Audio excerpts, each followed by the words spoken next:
uma vez morreu uma pessoa muito querida, que além de ter sido minha ovelha, também era um grande amigo. E aí algumas cenas me chamaram a atenção no meio daquela coisa toda, né? Tristeza, da angústia, porque foi uma parada cardíaca. Alguns crentes estavam desesperados, outros estavam. Aí eu passei e vi uma cena de uma pessoa determinando para Deus para ele se recuperar, embora já estava morto, né? E tipo exigindo de Deus, ou seja, uma falsa esperança, uma falsa teologia que gera uma frustração, porque já tinha morrido. E eu vi uma outra cena, uma irmã da nossa igreja, uma senhora, muito, muito centrada na palavra e tudo, orando em silêncio ali, pedindo a Deus que desse paz à família. Então é um cenário que tinha reações diferentes ali diante da tragédia, diante do luto, da dificuldade. Vocês acham que esse tipo de coisa revela problemas emocionais em membros de igreja ou não? Eu acredito que sim. Que eu também já vi no momento de luto, isso que o senhor acabou de mencionar. A pessoa indignada porque o ente querido também foi uma parada cardíaca, ela faleceu ali e essa pessoa estava ordenando, mandando. E eu acredito que tem muito a ver pela instrução bíblica, que às vezes a gente tem. Minha ansiedade, ela melhorou. Então, acredito que pela instrução bíblica, pela pregação da palavra, por aconselhamento pastoral, a pessoa consegue melhorar. Sim. Mas depende muito da cosmovisão de quem está aconselhando ela. Se for daqueles que determina, aí só vai piorar. Eu vivi esse caso. Sim. E esse período de pandemia aí aflorou muito mais essa parte emocional das pessoas, né? Esse tal de confinamento, esse medo do que vai acontecer, esse medo você ver pessoas saudáveis de repente adoecendo e morrendo, então isso aí acelerou muito esse sentimento, essa parte psicológica da pessoa foi muito afetada. Sim. Então as circunstâncias podem causar grande efeito na parte emocional dos crentes. Como Covid, por exemplo, você colocou? Então, a gente viu, como o Covid, a gente viu na nossa igreja, por exemplo, pessoas firmes na fé que teve medo do Covid, teve medo de se aproximar das pessoas, teve medo de morrer, apesar de ser uma pessoa firme na fé. Mas, assim, se sentiu abalada com esse inesperado. E aí, Ju? Pastor, o senhor falando agora o Adão comentando essa relação do Covid, teve um vizinho da minha sogra que ele não contraiu o Covid, ele não pegou Covid, mas ele teve uma parada cardíaca achando que ele estava com Covid e morreu. Olha só. Conheço outro caso ali do ano passado, retrasado, 2020, que pegou Covid, mas pela pressão da mídia, terror todo que foi feito, exageradamente, né? Nós não queremos negar que foi terrível, que muita gente morreu, a gente conhece pessoas que, né, partiram por conta do Covid, isso é inegável. Realmente, pessoas que passaram por isso, foram entubadas e tiveram que passar por situações. O pastor Sami, né, esteve aqui com a gente, Sim. Passou uma situação bastante complicada. Não é negacionismo, mas houve um exagero, um outro extremo, criou um pânico nas pessoas e esse camarada infartou por medo também, por causa que ele pegou e vou morrer e morreu. Eu vi um outro exemplo de um cara que a esposa dele era enfermeira e ele ficou tão apavorado de medo da esposa dele morrer contraindo Covid por trabalhar na área na área médica.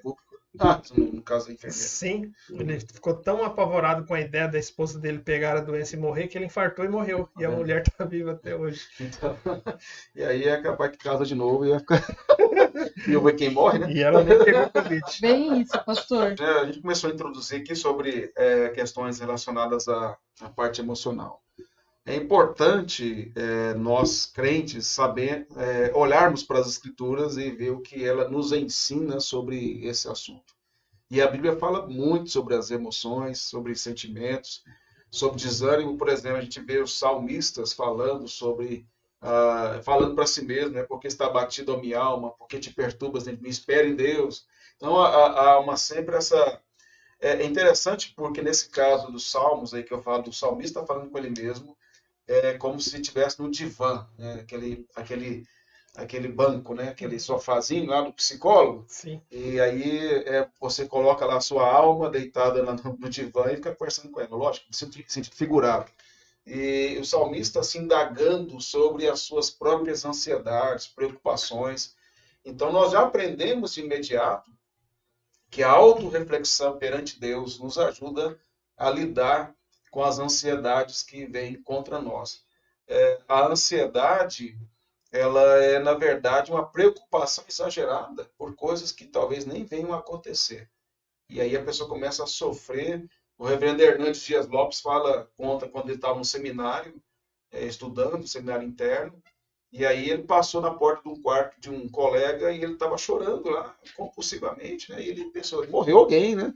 E foi lá, mas o que foi, rapaz? O que aconteceu?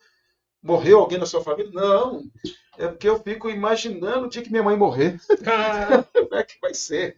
Rapaz, deixa sua mãe viver, para com isso. Então, só dele imaginar que a mãe iria morrer um dia e ele já estava no desespero. Então, veja, uma situação imaginária, né? Talvez ele até morresse primeiro que a mãe, né? E ele sofrendo por aquilo, com essa expectativa. Então, é perder o raciocínio lógico, né? A questão de análise real das coisas e começar a se permitir a envolver por preocupações que não são reais e até podem vir a acontecer. Né? Se você começar a assistir muito da Atena, você vai ficar com depressão, com medo de sair na rua. Porque é só crime, é só morte, é só tragédia e assim por diante.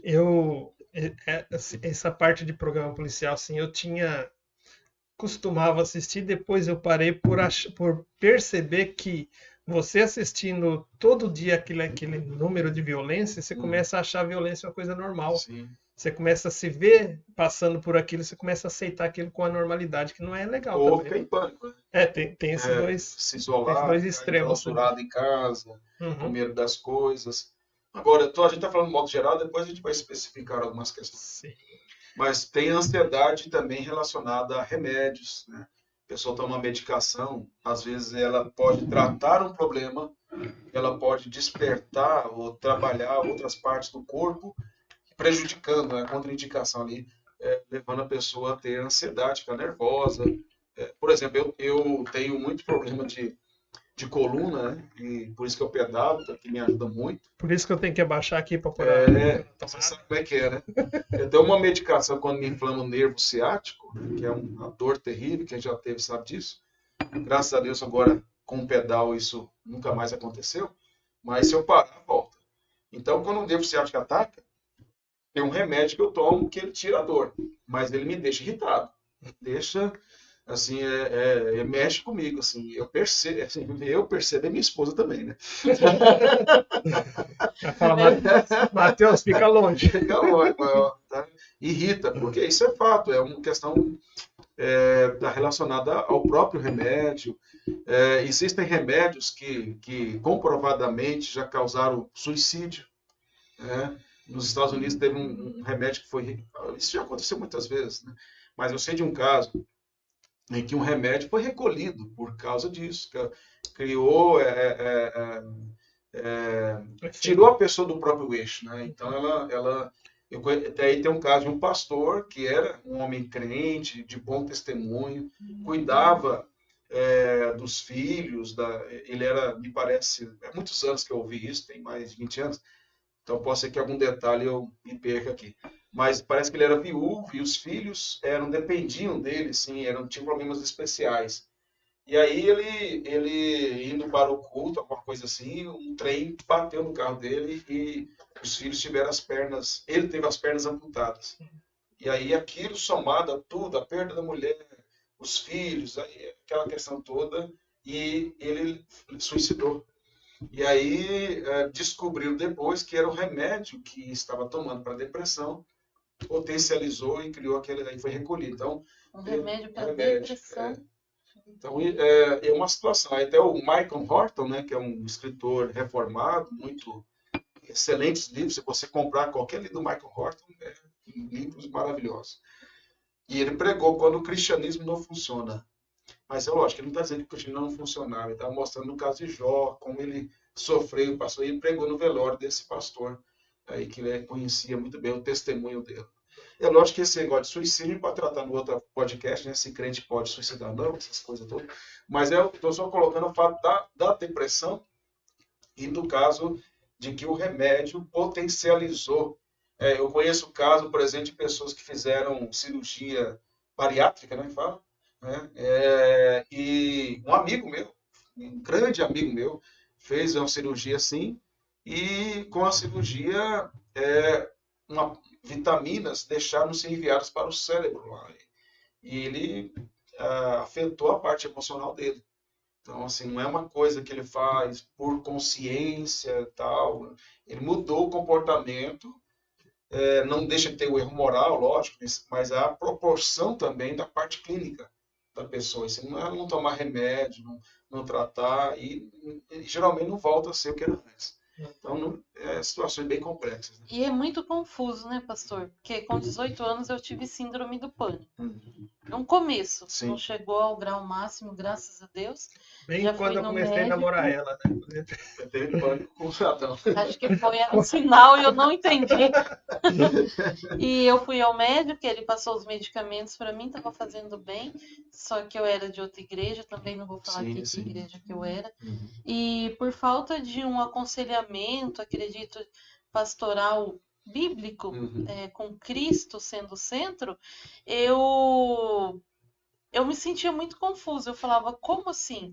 Eu tenho fé, eu vou à igreja, eu acredito em Deus, e agora eu tô com isso, eu tenho que tomar remédio. Então, se eu tenho ansiedade, é porque eu não creio em Deus. Sim. E eu tô tomando remédio, parece que piorou. Sim. A bagunça, a confusão na minha cabeça sobre a questão de tomar remédio para ansiedade e não andeis ansiosos por coisa alguma.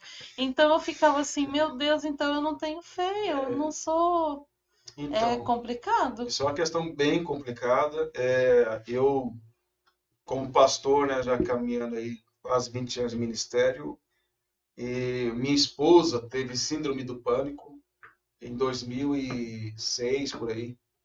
Na época a gente não tinha recursos, eu não tinha recurso nenhum financeiro, nem carro para levar no hospital na época, e também não tinha recursos médicos onde eu estava. E eu não tinha nenhum conhecimento sobre esse assunto. Nenhum. Aliás, poucas pessoas tinham. Né? Síndrome do pânico era uma coisa ainda muito nova. Então, pouquíssimas pessoas sabiam. Então, quem tem pânico, igual a Ju aqui testemunha, pode confirmar. Né? A pessoa tem síndrome do pânico, ela tem batedeira, né? Começa a parecer que o coração está aqui na boca, vai dar infarto. Então, você trata como parecendo que é problema de coração, não tem nada a ver. E a pessoa, ela tem momentos assim que ela fica fora de si mesmo, assim, né? As crises podem durar até 15 minutos, em que a pessoa, de forma... Eu ouvi até gente me chamando. E aí você vai numa igreja dessas aí e fala que é espiritual. A minha esposa via sombras na serra lá na cidade onde morava, mas não tinha nada espiritual, era coisa da mente dela, era delírio. Então era uma coisa, na crise dava isso, 10, 15 minutos. Então uma pessoa não preparada teologicamente já iria dizer que aquilo era espiritual. E aí o que ia acontecer? Ia piorar, porque a pessoa se sentisse pressionada por aquele ministro, aquele pastor que não entende nada sobre o assunto, e aí ela ia piorar a situação. Porque o pânico é o seguinte, a pessoa, onde ela tem a crise do pânico, a primeira vez, ela associa o local com a crise. Por exemplo, se ela tiver crise dirigindo o carro, ela acha que toda vez que dirigir o carro vai ter o pânico. Ela vai ter pânico de carro. Se ela tiver... Minha esposa teve uma crise numa cidade em que eu era pastor. Então ela associava aquela cidade ao pânico dela. Aquilo causa em mim pânico. Então isso é uma coisa da própria doença. E aí, naturalmente, essa doença tem que tratar com medicações, porque envolve neurônios. Né? precisa tratar a mente, né, fisicamente falando assim, para que a pessoa, qual que é o papel do remédio nesse sentido? O remédio vai dar tempo para a pessoa raciocinar. Enquanto ela está naquela crise causada pela doença, ela não tem condições de raciocínio, claro. Não estou dizendo que ela não tem responsabilidade moral perante Deus, mas ela não tem condições de analisar as coisas adequadamente. E aí o remédio traz um benefício de acalmar o organismo ali e dar a ela condições de pensar. Aí que entra o aconselhamento pastoral. Então eu tive que aprender, lógico, aprender, digo, sempre aprendendo, né? Mas eu tive que aprender o básico sobre depressão, síndrome do pânico, com a minha esposa, que graças a Deus está curada disso, já tem mais de 15 anos que ela está curada desse problema. Nunca mais teve pânico, essas coisas. Mas eu tive que aprender na marra isso aí. E eu, como tenho uma personalidade mais forte, assim, no sentido de eu não sou dado à depressão, eu fico estressado. Depressão não tive, pode ser que no futuro eu tenha, né, ficar mais velho e tal. Mas por enquanto, nunca, mais é estresse, estafa. Eu achava que era frescura no começo. Eu achava que era. Achava que isso. Por quê? Porque a gente interpreta o outro colocando como eu deveria, como ela deve reagir, como eu reagiria. Cada um tem um jeito de. E eu não sou regra para os outros, nem os outros para mim. Então, eu preciso da escritura, que é regra para mim e para os outros, para me direcionar. Então, eu tive que ser quebrado por Deus, nesse sentido, nas circunstâncias com a minha esposa. E aí, o que eu fiz de compromisso na época com Deus? Que eu iria, em toda a igreja que eu fosse pastorear, eu iria falar sobre depressão, síndrome do pânico, biblicamente, para orientar a igreja sobre isso. E eu tenho cumprido esse meu propósito com Deus nesses anos todos. Então, muita gente já aconselhei que tinha depressão, tratava com psicólogo, não resolvia, e que Deus me deu a graça de conduzir. Então, de um certo modo, que não para vanglória, mas dizendo tem experiência em tratar, né, com pessoas que têm esses problemas aí e que devem ter área de competência. Tem minha área pastoral e a área de competência do psiquiatra, do neurologista, do clínico geral.